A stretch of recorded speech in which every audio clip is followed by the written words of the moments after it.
খালিদ জিয়ার বিএনপিকে উদ্দেশ্য করে বলছি, বেগম জিয়ার বিএনপিকে উদ্দেশ্য করে বলছি, স্বৈরাচারের পথে পা বাড়ালে বিএনপিকেও বিপ্লব ছাড় দিবে না। স্বৈরাচারের পথে পা বাড়ালে জুলাই আবারও আপনাদের বুকের উপর দিয়ে নেমে আসবে।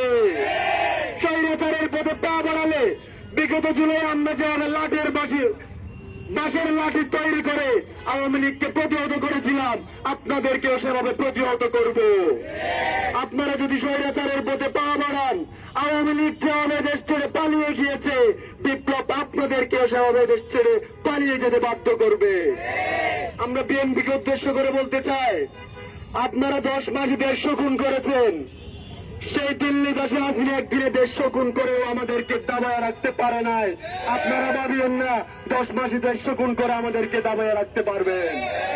আমরা আপনাদেরকে বলতে চাই, আপনারা যতবার এদেশে ফেসিবাদী কালচার পুনর্বাসন করবেন, পুনর্প্রতিষ্ঠা করবেন, ততবারই আমরা ওয়াসিমের মতো, আবু সাইদের মতো বুলেটের সামনে বুক পেতে দিয়ে দাঁড়িয়ে যাব। তবুও সেই স্বৈরাচারী কালচারকে আমরা দেশে পুনঃপ্রতিষ্ঠা হইতে দিব না।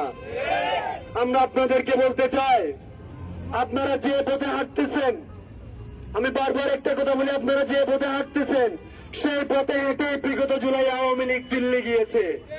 আপনারা আওয়ামী লীগের মতো চাঁদাবাজি করে, টেন্ডারবাজি করে, খুন খারাপি করে, সন্ত্রাসী কর্মকাণ্ড করে এদেশে টিকে থাকতে পারবেন, সেই স্বপ্নের খবর আমরা 5 অগাস্ট রচনা করে ফেলেছি।